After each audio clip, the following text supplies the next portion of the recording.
Hello, and welcome to another edition of Interviewing the Legends, brought to you by the Publicity Works Agency, devoted to promoting musicians and authors worldwide. Call us today at 941-877-1552 to start your free publicity evaluation. Remember, we shine only when we make you shine. Please welcome the host of Interviewing the Legends, music journalist, author, and entrepreneur, Ray Shasho.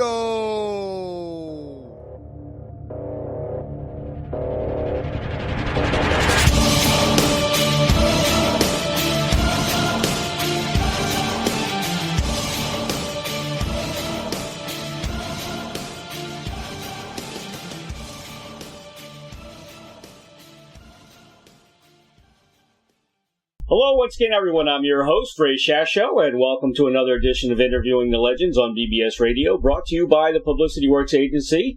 Call us today at 941-877-1552 or email us at publicityworksagency.com. Remember, we shine only when we make you shine. Neil Ratner quit college in the late 60s and traversed the Hollywood celebrity world as a successful road manager for names like Edgar Winters White Trash and tour manager for Emerson Lake and Palmer. He established a full-service production company, a pioneering approach at this stage to support the artists on tour, and worked with legends like T-Rex, Genesis, Pink Floyd, and many, many others. Later in his career, he managed a successful songwriter, Denise Rich, and built Dream Factory Studios in New York City.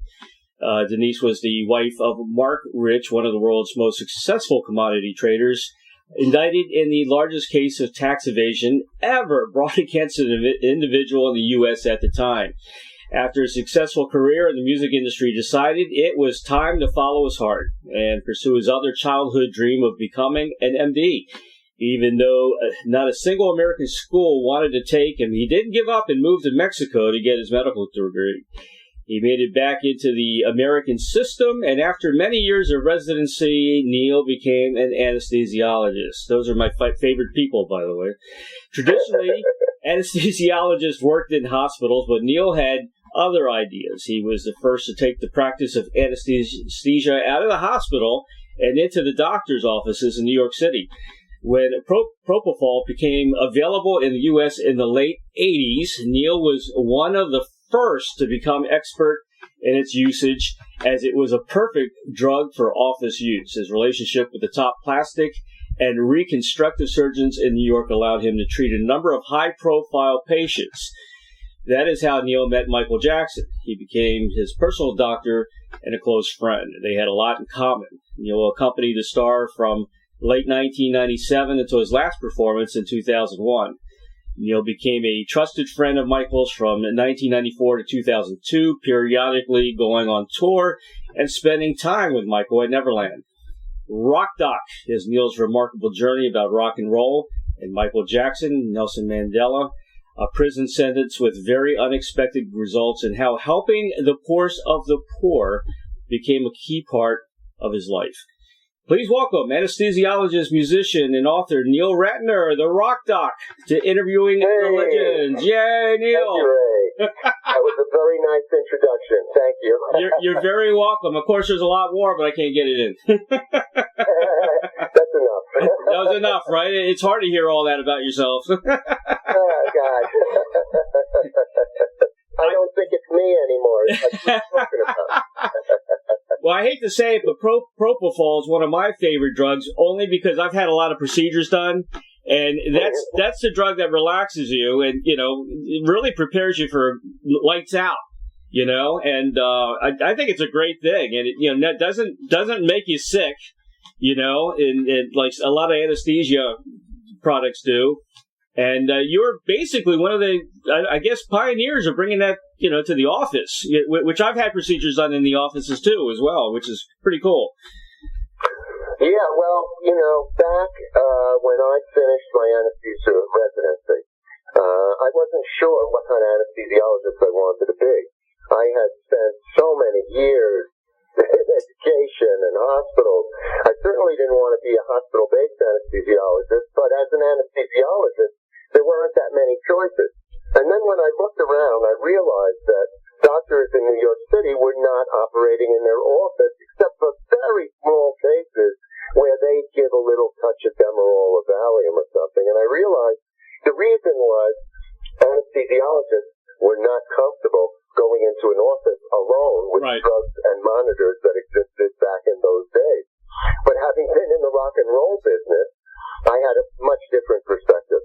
And I felt that I could handle the drugs, mix them correctly, be safe, and create the right kind of anesthetic experience for people in doctors' offices.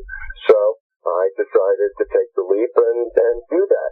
Now, when I started, there was no Propofol. Right. The gold standard for putting people to sleep in anesthesia was a drug called sodium pentothal. Right. But sodium pentothal was very difficult to control, very depressing of respiration and blood pressure, and most of all, nauseating. And the last thing you want in a doctor's office is for the patient to wake up and be nauseous, because then the patient can't leave. And if the patient can't leave and you only have a 2-bed recovery room, you can't do more than 2 surgeries. So it was a real problem. And then Propofol all of a sudden appeared, and for us anesthesiologists, it was truly a miracle drug, because it could be controlled easily. It wasn't so depressing on the respiration or blood pressure, and you shut it off, and somebody would wake up. You know you've had it. You wake up a few minutes later and want to know when the operation's going to happen. Yeah. And most of all, it wasn't nauseating. So, yeah, that was a big one for me. Yeah, the first guy, when I go into the procedure, I've had a lot. I've had recently, I've got complex pain regional syndrome from a fall from my wrist. I've had a couple of surgeries from that. I've had the ganglion block, on my, the shots in the neck, and of course they put you out for that. But the first guy I look for is the anesthesiologist. And I say, man, you're the man. Take care of me, man. Before I even see any, the regular doctor, it's the anesthesiologist who's my hero, because I want to be comfortable, when they go into the night. Listen, I hear. Let me say this to you, Ray. And I often say it. People loved us when they were in the operating room. Yep. But all of a sudden, when they got the bill, that guy. That's true. So it was, unfortunately, our medicine caused retrograde amnesia. So as good as we might have been, nobody remembers it anyway. But the anesthesiologist is so important because, there are risks, and they don't stress that enough. They just make you sign a consent form. Sometimes you don't know what you're signing, but there are a lot of risks when you get put under, and you guys make it so smooth. It's very important to have a skilled doctor, a skilled anesthesiologist like you. Yeah, no question. Yeah. No question. It's serious business. Yep. You need a serious doctor who knows what they're doing for sure. Well, you took care of Michael Jackson for a lot of years, okay? Yep. How in the world did they end up with Conrad Murphy at the end there? My life took twists and turns, and I left Michael in 2002. Right. All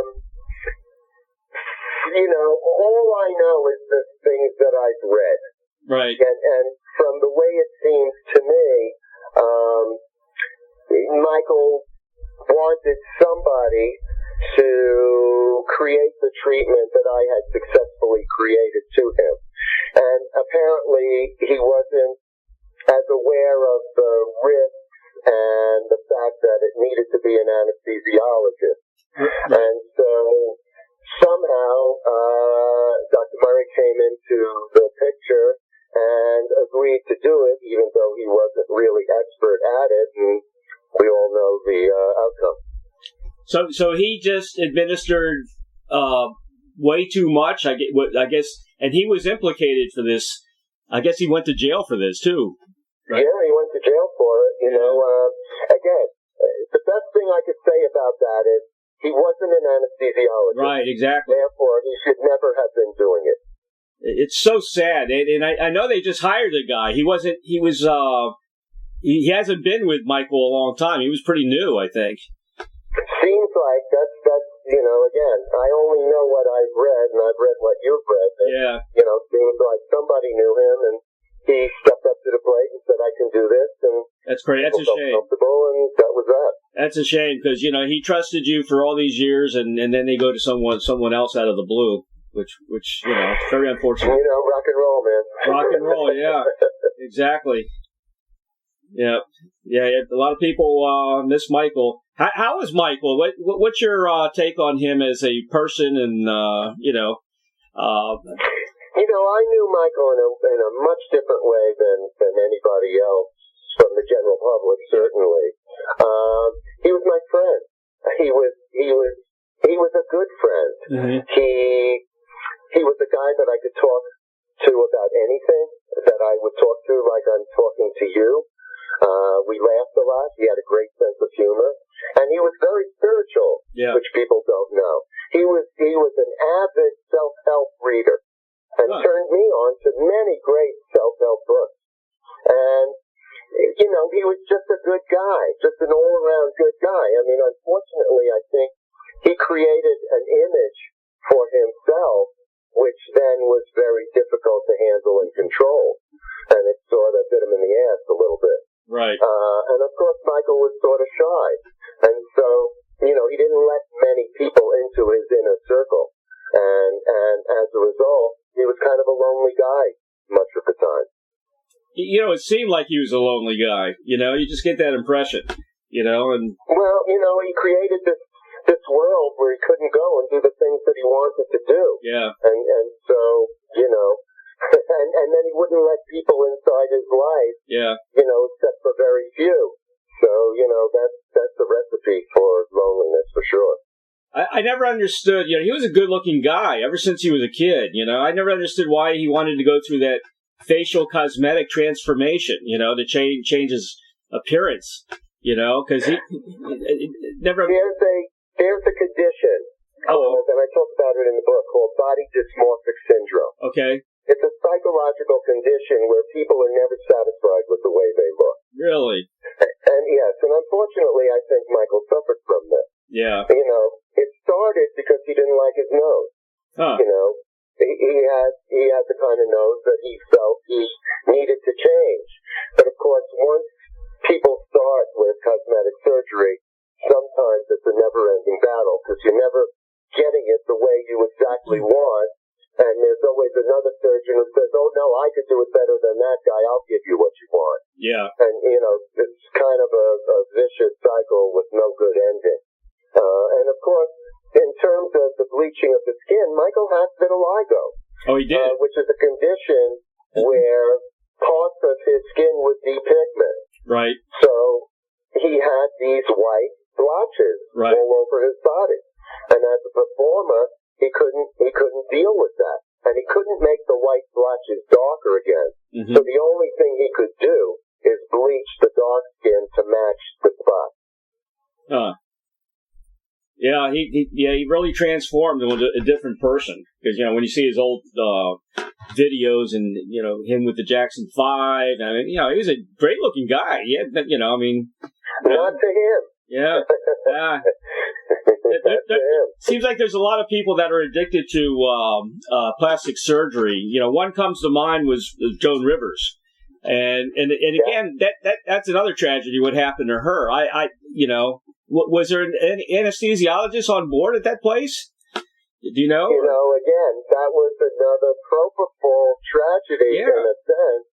Yes, there was an anesthesiologist, right. But unfortunately, the anesthesiologist got caught up in the magic of dealing with the celebrity. Oh my gosh! One thing that you need to learn as a physician, particularly if you're an operating room physician of some kind, right. You must treat every patient the same. Yeah. You don't treat your family different. You don't treat celebrity different. You have a routine. That's your routine, and that's what you're supposed to do. Right. This guy got caught up in the magic of Joan Rivers being in the operating room. He wasn't paying attention, and then the surgeon brought in another guy. They decided to do a biopsy. The anesthesiologist wasn't paying attention. One thing led to another, and you know the outcome of that one. Yeah, I always heard, you would it's like almost they didn't have the proper equipment to revive her or something. You know, you would have thought they would have brought her back. No, I don't think it was that as much as by the time they realized what was happening, it was a little bit too late. It's too late, yeah. Oh, yeah. My goodness. I don't think people were paying attention as much as they needed to pay attention. Yeah. You know, in anesthesiology, let me just say this. You know, we used to say it was moments of terror with hours of boredom. Right. The terror being when you put somebody to sleep or when you wake them up. And then if the operation goes well, you're just looking at, you know, monitors and hearing beeps the whole time, right? Yeah. But if something goes wrong, you better be aware because things go downhill incredibly fast. Yeah. In anesthesia. And if you're not on top of it, you know, you're going to have a big problem really quickly that you're not going to be able to fix. My wife was a nurse for, 40 years. She's retired now, but she was in the emergency room. She did trauma, ICU. She did just about everything. So, you know, I'm really part of that scene. And, you know, she had a lot of nurse friends and doctors and this and that, whatever. So I learned a lot. I bet you did. More than you wanted to know. Exactly. We still watch all the TV shows, you know, Grey's Anatomy. Yeah. I understand exactly what was going on. I want to know in the hospitals, is it true that doctors and nurses sneak into closets to have sex? Never happened to me, man. That's all I can tell you. It never happened to me. I never saw it. If it went on, it didn't go on when I was around. It did, yeah, it did, right? It's new generation now. What did your wife say about that one? There was considerable flirting. That's what she says. Yeah, right. Well, off the record. Off the record, yeah. The expression. Yeah. It's always the expression, more suction, right? More suction. That's funny. I like that. Yeah, off the record. Yeah. You can tell your wife that one. I'm going to tell her that. So, initially with Michael, weren't you hired to detox him in 1999 in Seoul? Didn't he collapse on a private jet or something? And he was on Demerol and morphine, and you initially were called in to kind of get him off that stuff? No. Oh, no. Okay. No. That was not how it happened at all. Okay. Basically, what happened was, and I explained this in the book, right. I met Michael when he walked into a plastic surgeon's office that I was working in. Now, the funny thing is, I knew one day he would walk into that office. Really? Because, well, when I was deciding on what I wanted to do as a career in anesthesia, and I was thinking about office surgery, I didn't know who to go to. Yeah. What doctor should I approach with my plan? Right. And then I was in the doctor's lounge. I was in Beth Israel Hospital in New York. I was in the doctor's lounge reading page 6 of the New York Post. Right. You know, the gossip shit. Yep.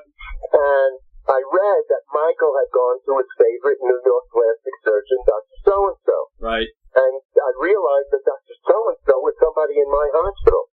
And so I devised a plan to approach him on my idea of office anesthesiology, having nothing to do with Michael. Michael was just sort of a conduit for me. And he bought hook, line, and sinker, and I became his director of anesthesia. And 8 years later, Michael walked into the office. That's amazing.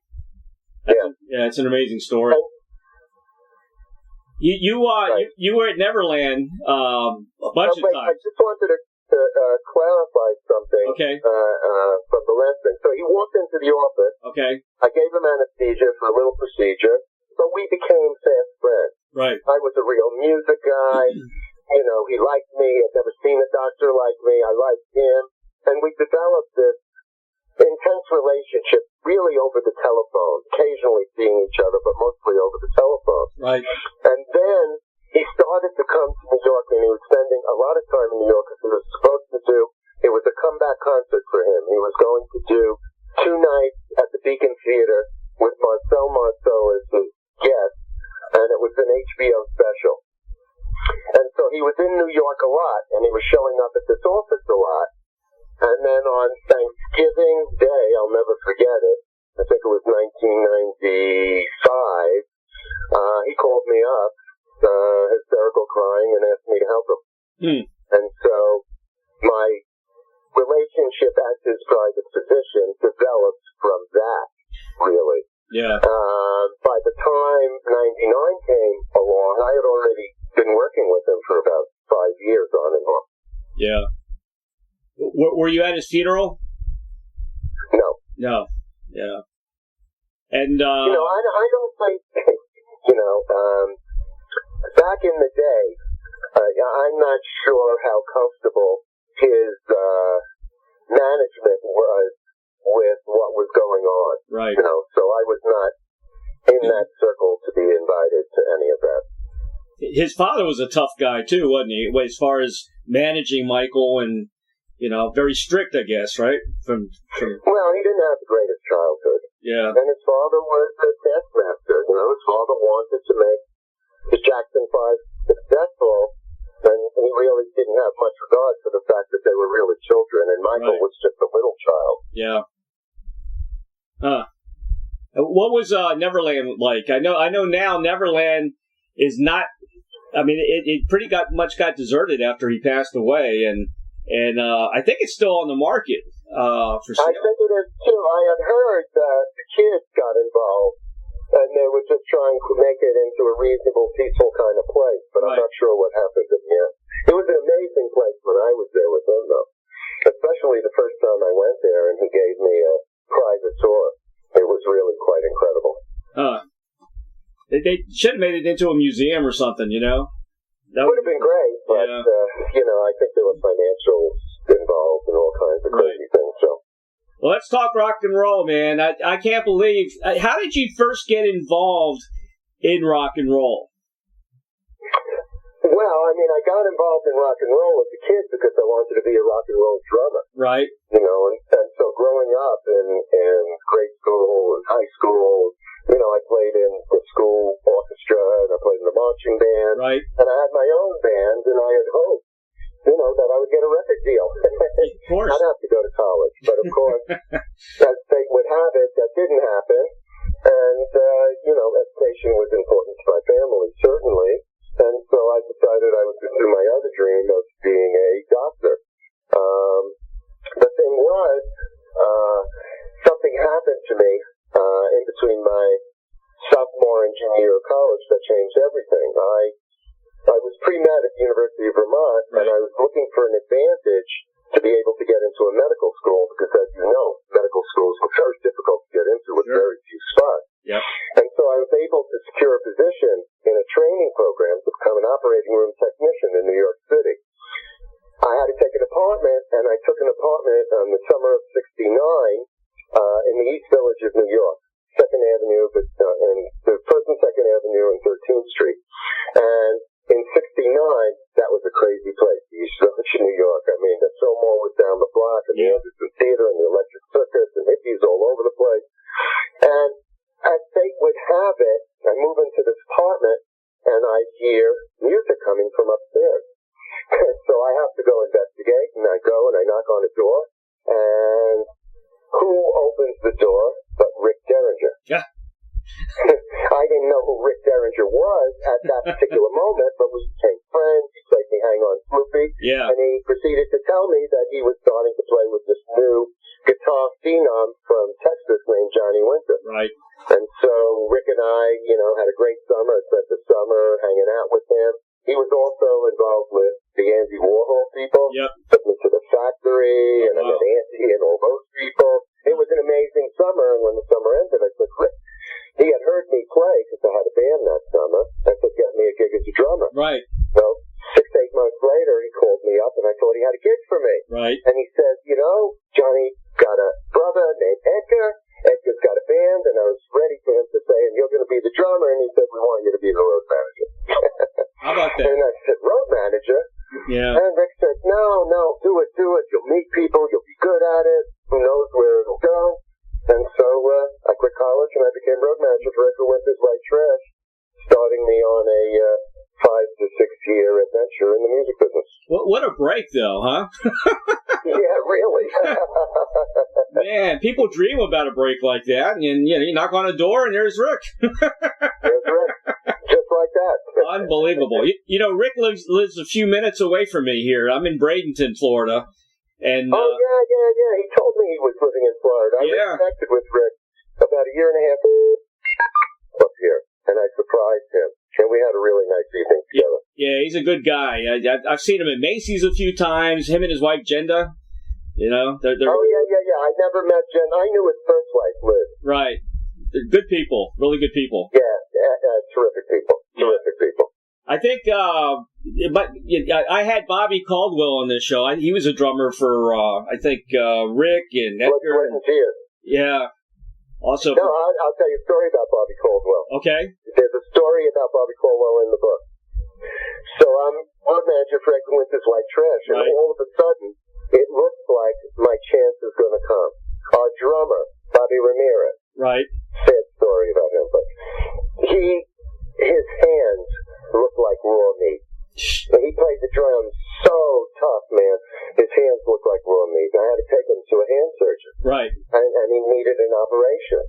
And so it was going to be during a time where we didn't have many gigs, but we had one important gig at the Capitol Theater in Dorchester. And I campaigned to be the drummer. And Bobby was my biggest supporter. Huh. and it's a funny story because we all lived in a house together up here in Clinton Corners in upstate New York. Yep. And they knew I wanted to be the drummer. And they wouldn't let me try out. And the band used to practice in the house. And one night they're practicing and I'm bored. I don't want to listen anymore. And so I go into my room and Edgar's watching me now. Uh-huh. And he knows I'm going to go and probably take a lewd and smoke a joint and whatever, which is what I did. And so a half hour later he comes into my room and says, "Okay, Neil, now's your chance. Come on in and audition for the band." I said, "What, are you fucking kidding me now?" Hey, you should be playing. You should be playing better. Yeah, well, I played everything at about half speed. Yeah, that's true. And I had practiced the songs and everything, and Bobby had taught me everything. Oh, and man. I failed miserably. Did you really? And Bobby Caldwell was a friend of the band, and he got us an okay drummer that night. Oh, man. What a bummer.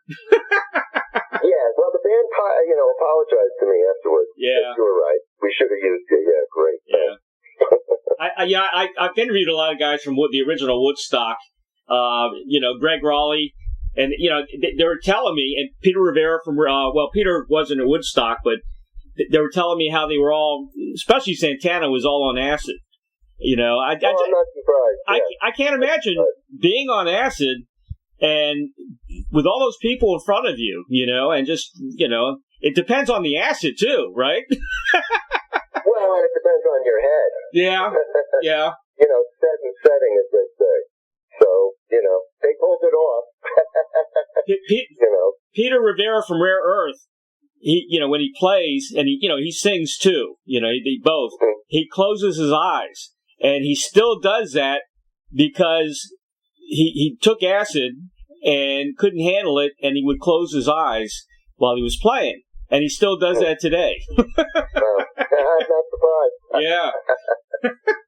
Well, I think it's awesome that you got a break like that in the music industry. The one that, I know you were with Emerson Lake and Palmer. I've interviewed all those guys. I had a great conversation with Keith Emerson, man, and I'm so sad that him and Greg are not with us anymore. But yeah, it is very sad. It is very sad. At least we have the music that they left. At least we have the music. But I was very impressed that you had a relationship with Pink Floyd, which is one of my favorite bands of all time. Talk about that a little bit.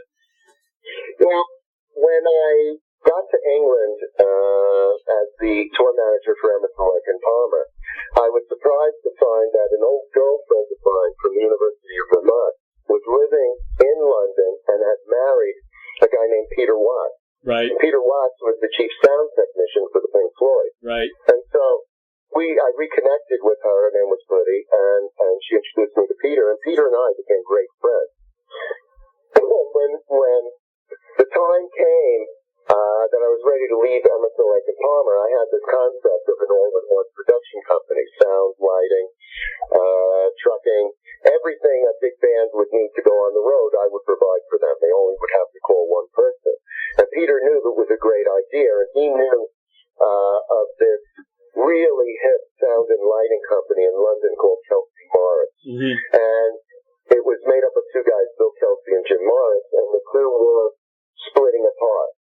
And Jim Morris was keeping all the equipment and was looking for a new partner, so Peter hooked me up with Jim.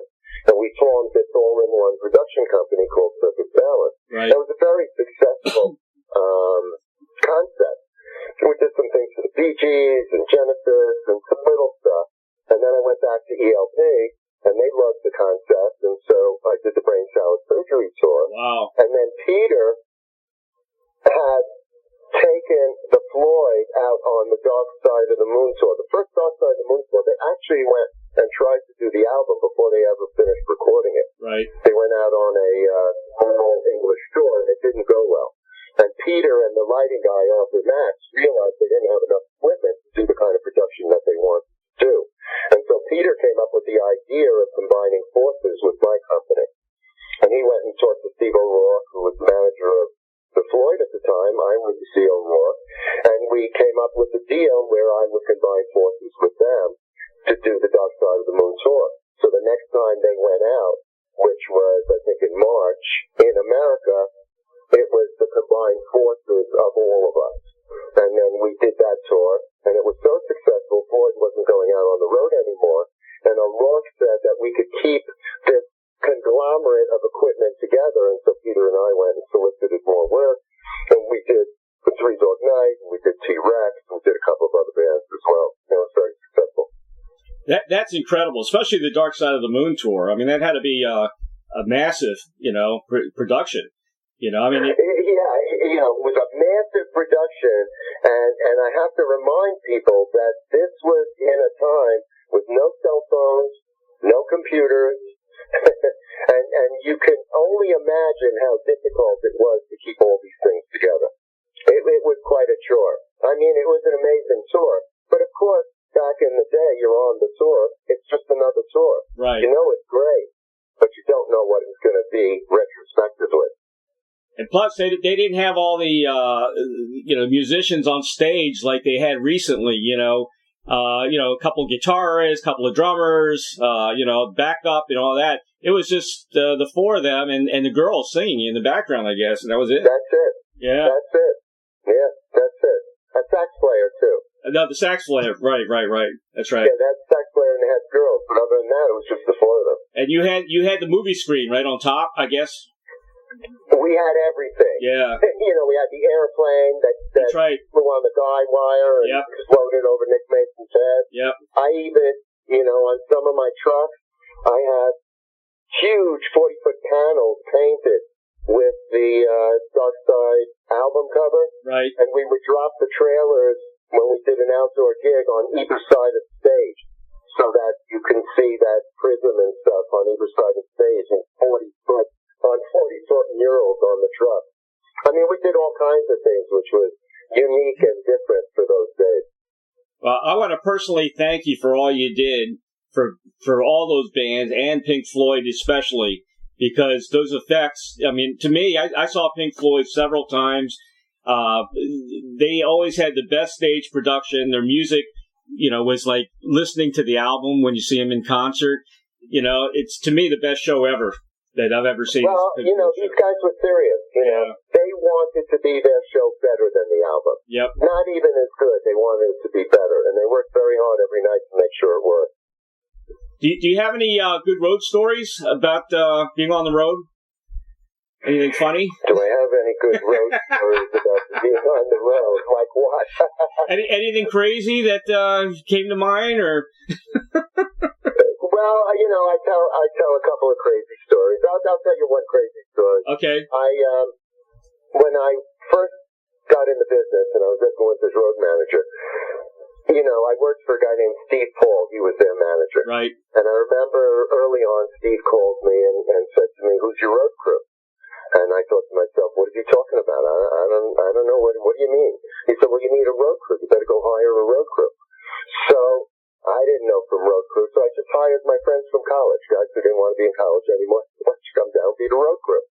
And it was okay, and it worked out. But I had this one friend who wasn't really road crew material. Right. And for months, he bugged me. I want to be on a road crew. I want to be on a road crew. I want to be on a road crew. finally, I had to let him do something. So I had him come down to our house in upstate New York, and I figured I'll let him drive the band to the gig. He can't get in trouble doing that. Right. He wasn't a big guy and whatever. And, you know, it wasn't very difficult. The gig was in the Bronx, and we were in, you know, Westchester. It was a very easy ride. But, of course, there was no GPS or anything like that back in the day. So I gave him detailed directions. Everything was great. Okay, it was Gaelic Park. It was a Howard Stein gig at Gaelic Park.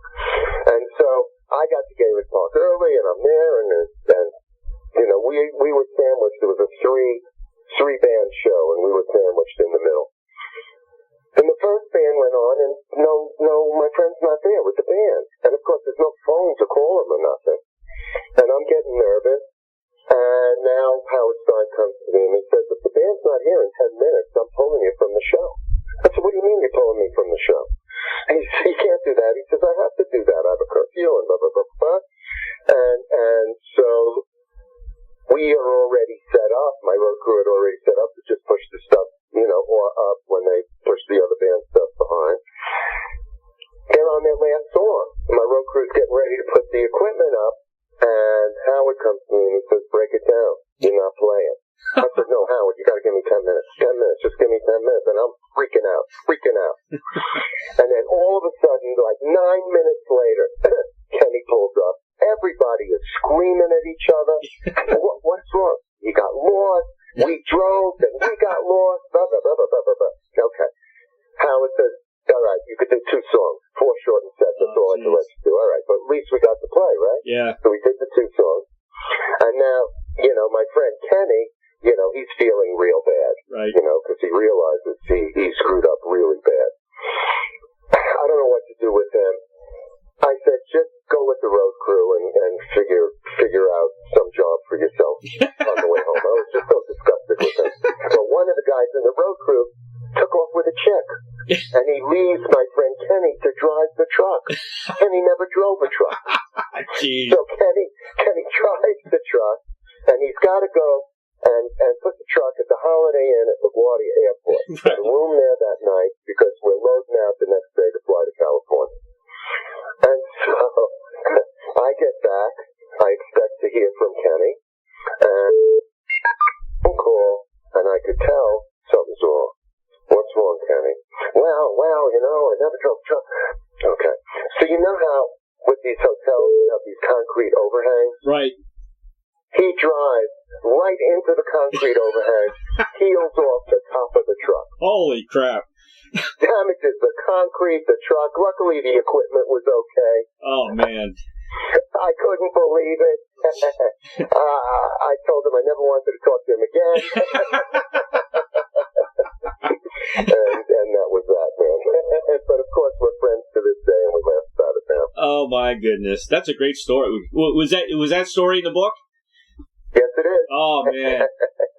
You know what you're doing? Many others. You know what you're doing really cool, too? I want to tell everybody.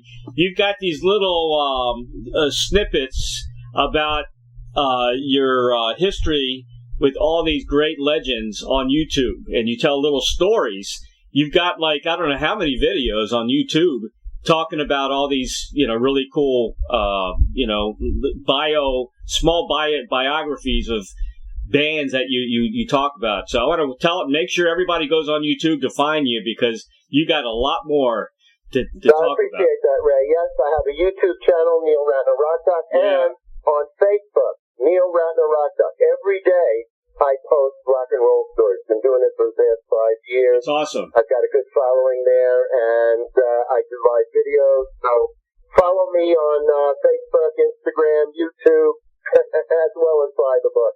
The book is, you know, I've read bits and pieces, but I'm gonna purchase the book, and I've got a book coming out too called The Rock and Roll Chronicles, which I've got a lot of interviews in there. You know, I got Johnny Winter and Edgar Winter. I interviewed. Sounds great. I interviewed Edgar the day before Johnny died, which was kind of sad. Oh, wow. Yeah, but it's you know, you're doing all the right things as far as promoting your book. Are you going to do a book tour or anything? I'm going to do something. We haven't decided yet, but I'm definitely going to go out, tell some stories, and let people come see me and sign some books. Just don't know how or where we're going to do it yet. And you're also, we're talking about maybe going on the road or something, right? And playing music? I'm talking about putting a little show together, a multimedia show where I can tell a story and play some music, and we'll see what it develops into. But yeah, we're looking at a few different options, but I'll be out there at some point. That would be awesome if you can get some of the like an all-star band together, huh? Like kind of like a exactly, and tell a little story and then play a song that relates to the story. Yeah. That now I understand. Do you speak Spanish fluently? Sí. Mi escuela de medicina en español. Qué bueno. Yes, I speak Spanish. I spent 4 years in Mexico in medical school, and right. It served me well. That's I have an interesting background. My brother just did one of those the DNA thing, the testing. Oh yeah, 23andMe or Ancestry or something, yeah. And we always thought, my mom was Cuban, she came from Spain. My dad's family, they were Syrian Jews. They call them the SYs, And come to find out, according to this first report, 51% of us were Italian. I guess the Syrian Jews migrated, they got kicked out of a lot of places, including Spain. I guess they ended up in Italy. So now I'm finding out I got Italian in me, a lot of Italian, and also there's like 4% American Indian. Wow. See that? You never know. You never know, huh? What's your nationality? Well, I'm Russian Jew all the way. Oh, Russian. All four grandparents came from Russian Jew, yeah. Yeah, Russian Jew. I have an uncle that was a Russian Jew. Yeah, well, I haven't done my 23andMe yet, so maybe I'm not, but that's what I've been told all this time. So that's what I think. It's amazing how many things people are finding out, and what do you mean I'm adopted? I have good news. I just got an email that my audiobook now is up and ready and for sale on Audible. Awesome. When is that? Is that out, available to purchase now, or? Yes, it's now on sale at Audible. I just got an email, so very good timing. That's great timing because you have a great personality, and you know who you sound like a little bit, Who's that? Paul Stanley. Oh, okay. That's not bad. I'll take it. You'll take that? Do you know Gene? No, I don't. Yeah, I've heard interesting things about him for sure. Yeah, I figure you and him would probably get along pretty well. I think we probably would. Yeah. Neil, here's a question I ask everybody. If you had a Field of Dreams wish, like in the movie, to maybe perform, collaborate, stage manage, whatever, with anyone from the past or present, who would you pick? Say that one more time. I lost you midway. Okay. If I had a Field of Dreams, wish to perform with or collaborate with anybody from the past or present, who would that be? Oh boy, that's an interesting question. You met so many people. It's Yeah. I never got to meet John Lennon. Yeah. And I think John and I might have gotten along, and I think he would have been a really interesting man for me to meet. So I would certainly put him on a list. Yeah. That's. But you know what? If I really thought about it, I'm sure there's a lot of people I could come up with. I'm sure. Yeah. But again, I've been blessed. Yeah. In that I got to spend so much time with so many great artists. Yeah. And it's been a real joy for me. Well, you've been you were in the right place at the right time, and sometimes that's what it takes too, So. Correct. Yeah. Absolutely. Neil, you have anything else you'd like to add or promote or talk about? The only thing I would like to say is another thing that I have spent a lot of time with over the years is charity. Okay. And I just want to spend a minute to say, there's a lot of people less fortunate than we are. Right. And if you have the opportunity to help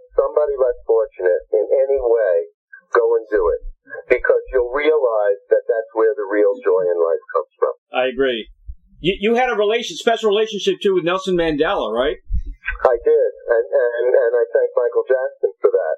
Right. And he was just one of the most, that was one of the most remarkable meetings that I ever had in my life, getting to spend an afternoon with him and talk to him and catching his vibe. And then years later, him helping me to create a charity and actually giving me 5 of his coffee table books to have autographed any way the buyer wanted. And I created a fundraiser with those books, and we were able to raise enough money to start our first little micro charity bakery in one of the townships in South Africa. So, yeah, he's a special man, and he holds a very special place in my heart. Yeah. Neil, last question. The drug problem, back in our day was much different than it is today. I never hung around people that were idiots. Nobody ever overdosed. We were all, and that's the way it was. People were almost like doctors. They knew what they were taking. They knew how it would affect people. But today's gone nuts, man. What is going on with the fentanyl use with heroin? The mixture of those two together, and there's so many crazy drugs that are turning these kids into complete zombies. How do we help these kids? Is there a way? That's a big question with potentially a big answer. But all I would say is people have to look into themselves, right? And people have to realize that knowing yourself, having been a narcotics addict, having been a fentanyl addict, I was ahead of the curve. Right. Fentanyl is an anesthetic drug. It's the drug we use in anesthesiology for the painkiller. So, I've been aware of fentanyl since I became an anesthesiologist, and unfortunately, drug addiction was an occupational hazard of anesthesiologists, and I fell into that addiction with fentanyl. And having come through it, and now being on the other side of it, I think people have to really look at themselves and realize that there's a better way and get the help that they need. You can't do it alone. Yeah. And you can't try and do it alone, and don't think that you're better than it. I was arrogant. I was an anesthesiologist. I was addicted to fentanyl, and yet I'd walk on the street every day past the junkie, and he was living on the street, and I would say to myself, I'm smarter than that. I can handle my drugs. Right. Well, I was full of shit. Yeah. Nobody can handle those kind of drugs. Impossible. Don't think you can. Don't start, and find a better way. Right. I talked to, Chuck Negron about his story, too. That's... Yeah, he's got a heavy story, man. Oh, my gosh. He was like homeless on the street. Isn't that incredible? Yeah. And, of course, I knew Chuck a little bit because we did a tour for them. Yeah. I got to know Danny Hutton a little bit more, and he was a crazy guy, but... Yeah. Did they used to mix fentanyl with heroin back in the day? Never. Yeah. It hadn't been synthesized on the street. It was an anesthetic drug. That's a recipe for only disaster. in recent years that it's been, bathtub synthesized and available on the street and cut with heroin. It's crazy. And then there's the, spice and some other stuff that they're using. There's some bad shit out there. Very bad. Be careful. Yeah. Very, very bad. I don't think, I don't even think Woodstock had that many issues like they do today, as far as... Don't eat the brown acid. Don't eat, exactly. At least they were warned. Did you go to Woodstock? Start to finish. Richie Havens to Jimi Hendrix. You're kidding me. Holy crap, that's awesome. Actually, that was the end of that summer of 69. I met Rick Derringer. Right. Hung out with Rick, Andy Warhol, and then at the end of summer, Putty, who wasn't yet Peter Watts' wife. Right. He and I were breaking up. We were spending a lot of time in that city apartment together. Right. At the end of the summer, she was going on a year sabbatical to Spain. I was going back to college. And she said, I got a present for you. I said, yeah, what's that? And she hands me 4 tickets to this music festival called Woodstock. Mm-hmm. And I look and I say, I hate big concerts. She said, well, maybe you'll want to go. I talked to some friends. We started to see the advertisements, and we said, you know what? Let's go. I was there from start to finish. Richie Havens to Jimi Hendrix. Where were you? Were you backstage, or where did you? No, I was just a spectator like everybody else. But it was kind of miserable when it rained, right? Prior to me being in the music business. It's kind of miserable when it rained, though, right? With all the rain. Oh, it's beyond miserable. Yeah, that's what I heard. It's beyond miserable. I wrote a chapter on it, which I didn't include in the book, but one day I'll release it as just a separate story. Well, you can release another series, you know, for you. I may well do that. Yeah. And I put it on the internet at times, and I'll do it again. I think I put it on medium.com. But it's a good story about one person's crazy experiences. Neil, I can talk to you all day, man, because we're on the same level with the, I'm a music aficionado from way back. And, Yeah, and I'm real late for my next one, but I didn't care because I was enjoying the conversation. Neil, thank you for being on the show, man. Rock Doc is a remarkable journey, inspiring true story. The best of luck with your book, and we hope to see you performing live. And please come to Florida. I definitely will, Ray. And it was really great talking to you, and I hope we can meet in person one day. I would love that. Thanks, Doc. All right, man. Take care. Bye-bye now. You too. Bye. Purchase Rock Doc, the brand new book by Neil Ratner, MD, at Amazon.com. Rock Doc will take you from backstage at a Pink Floyd Dark Side of the Moon concert in the early 70s, where Neil's production company, Circus Talents Ltd., was providing production services to the office operating rooms of elite New York surgeons, where Neil Ratner, MD, was director of anesthesia. Neil was an aspiring rock and roll drummer, but ended up on the other side of the business working as a tour manager for Emerson Lake and Palmer and providing production for the Pink Floyd. After a bad attack of kidney stones and a stint in the hospital, Neil had an epiphany and decided to pursue his childhood dream of becoming a doctor. Dr. Ratner became an expert in the use of the new drug Propofol, a drug that would play a significant role in Neil's future. Although Dr. Ratner encountered many celebrities in his anesthesia practice, one would change his life, Michael Jackson. For more information about Neil Ratner, MD, the Rock Doc, visit www.neilratnerdoc.com or www.facebook.com/Neil Ratner Rock Doc. Very special thanks to Jeff Albright of the Albright Entertainment Group for arranging this interview with the Rock Doc Neil Ratner. And of course, the dynamic duo of Doug and Don Newsom of BBS Radio for making the magic happen for each and every broadcast of Interviewing the Legends. If you have comments or suggestions for the show, contact me at interviewingthelegends@gmail.com, and please subscribe to my YouTube channel, Interviewing the Legends with Ray Shasho, for the very latest interviews. It's real news, people. And don't forget to purchase a copy of my book entitled Check the G's, the true story of a neglected American family and their wacky family business, available now at Amazon.com. I have a kind of like a movie trailer on YouTube. Just punch in Check the G's, Ray Shasho, and you will see what the book's all about.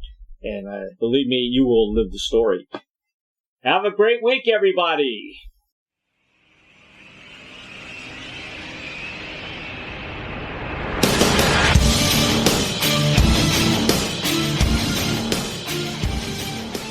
Thank you, everybody, for listening to Interviewing the Legends, brought to you by the Publicity Works Agency. Call 941-877-1552 or visit us at publicityworksagency.com, specializing in author and music artist publicity plans. We shine when we make you shine.